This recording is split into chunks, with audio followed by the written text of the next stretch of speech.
Assalamualaikum warahmatullahi wabarakatuh. Sebelumnya Bapak ucapkan kepada yang kemarin masih kelas 11, sekarang sudah menjadi kelas 12 di SMK Farmasi Al-Furqan.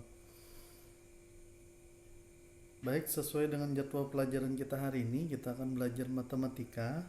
Nah, di kelas 12 ini pembahasan pertamanya adalah tentang limit fungsi aljabar. Apa itu limit? Limit adalah batasan yang mendekati nilai tertentu. Nah, hari ini kita akan mempelajari sifat-sifat dari limit fungsi aljabar tersebut. Nah, sifat yang pertama adalah limit X mendekati C. Jadi limit X mendekati C, C itu konstanta. Jadi limit X mendekati konstanta di mana K. Nah, untuk K sendiri sama dengan K. Jadi misalnya limit K itu bilangan, misalnya limit 10, maka nilainya juga 10. Biar lebih jelas, Bapak kasih contoh. Contohnya misalnya limit X mendekati 3. Limit 5 sama dengan ya 5. Jadi berapapun nilainya, misalnya 7 ya 7. Karena konstanta, berdiri sendiri. Nah, jadi kalau berdiri sendiri, limitnya langsung nilainya sama dengan dirinya sendiri. Jadi kalau 5 ya 5, kalau 10 ya 10. Sesuai dengan nilainya sendiri. Nah, kecuali nanti diikuti dengan variabel. Bisa dilihat dari sifat yang lain. Nah, sifat yang kedua, limit X mendekati C. Nah, maka nilai X-nya sama dengan nilai C. C itu konstanta. Jadi X misal limit X mendekati C, maka X-nya sama dengan nilai C. Contohnya, limit X mendekati 6, maka nilai X-nya yaitu sama dengan 6. Jadi kalau X-nya mendekati 7, maka nilai X-nya 7 juga. Nah, jadi nilai X itu sama dengan nilai C-nya. Nah, yang ketiga, sifat yang ketiga adalah limit X mendekati C, fungsi X. Jadi ini fungsi. Nah, kalau fungsi bagaimana? Contohnya, nah, jadi contohnya limit X mendekati 5, fungsinya 2X ditambah 1. Nah, 2X plus 1 itu, maka X-nya diganti dengan 5. Maka 2 dikali 5, 10, ditambah 1 sama dengan 11. Nah, itu maksudnya. Jadi nilai X itu diganti dengan 5. Sifat yang keempat, limit X mendekati C, fungsi X ditambah, itu tambah kurang itu maksudnya bisa ditambah bisa dikurang ya. Jadi kalau nantinya tambah ya ditambah, kalau ya dikurang ya dikurang. Pilih salah satunya.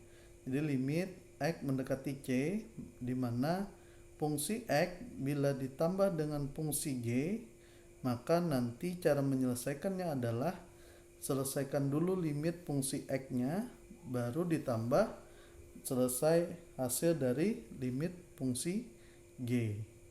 Nah, itu sama caranya adalah seperti yang contoh nomor 3. Jadi selesaikan dulu satu persatu, baru nanti hasilnya itu ditambahkan. Atau kan kelihatan seperti penjelasan nomor 3. Jadi untuk limit fungsinya penyelesaiannya seperti contoh nomor 3. Sifat yang kelima, limit X mendekati C jika fungsi X dikali fungsi G, maka cara menyelesaikannya sama seperti yang nomor 4 tadi. Jadi caranya adalah selesaikan satu persatu dulu. Jadi limit fungsi X dulu selesaikan, baru limit fungsi G. Nah, kalau sudah dapat, tinggal dikalikan keduanya. Sifat yang keenam, limit X mendekati C, fungsi F per fungsi G. Nah, dengan syarat nilai fungsi G-nya tidak sama dengan 0. Jadi tidak boleh penyebut itu 0. Kenapa kalau penyebut 0? Karena berapapun yang dibagi dengan 0, maka tidak terdefinisi, maka tidak ada nilainya. Nah, maka Gx-nya tidak boleh 0. Nah, jadi Fx selesaikan dulu yang di atas, baru dibagi dengan yang di bawah. Contohnya seperti ini misalnya. Nah, contohnya seperti ini. Misalnya limit x mendekati 2, x kuadrat dikurang 2x itu fungsi f-nya per fungsi g-nya yaitu x kurang 2. Nah, ini kalau kita selesaikan satu persatu, x-nya sama dengan 2 tadi. X-nya mendekati 2. Maka yang di penyebut itu x dikurang 2, ya kan? X dikurang 2, X ini kita ganti dengan 2, maka 2 kurang 2 hasilnya 0. Nah, tidak bisa. Maka bagaimana caranya? Sekira jangan 0. Maka yang di atasnya ini kita bikin pemfaktorannya. Pernah kita belajar di kelas 11. Nah, cara pemfaktorannya X-nya kita keluarkan, maka X dikali X negatif 2 per yang di bawah tetap saja X negatif 2. Nah, ini kan bisa dicoret nih. Nah, ini dicoret dengan yang di bawah. Ya kan? X negatif 2 dengan X negatif 2 habis. Maka nanti sisanya hanya si X. X itu berapa? 2. X mendekati 2, maka nilainya 2. Nah, jadi seperti itu. Seandainya untuk pembagian ini, kalau seandainya mengalami kebuntuan nilai Y-X-nya 0, maka dilihat dulu bisa nggak di atasnya. Nah, jadi kemungkinan di atasnya harus difaktorkan dulu. Nah, selanjutnya sifat yang ketujuh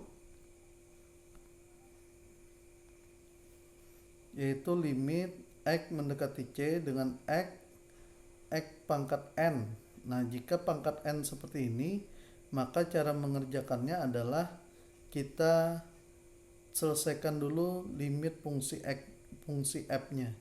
Nah, kalau sudah mendapatkan nilai fungsinya, baru dipangkatkan N. Nah, lanjut nomor 8.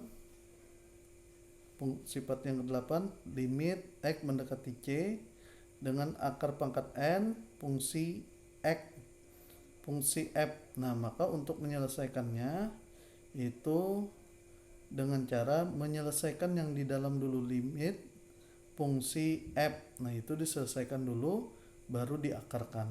Nah, jadi seperti itu. Nah, inilah sifat-sifat dari limit fungsi aljabar, yang mananya nanti kita akan berikan contoh-contoh lain. Silakan dipahami benar-benar, diulang-ulang videonya, pahami lagi sifat-sifatnya. Boleh cari di Google, browsing lagi untuk lebih menambah wawasan kalian tentang sifat-sifat limit fungsi aljabar ini. Nanti pertemuan berikutnya kita akan membahas dalam bentuk soal-soal. Terima kasih atas perhatiannya. Salah hilap, mohon maaf. Assalamualaikum warahmatullahi wabarakatuh.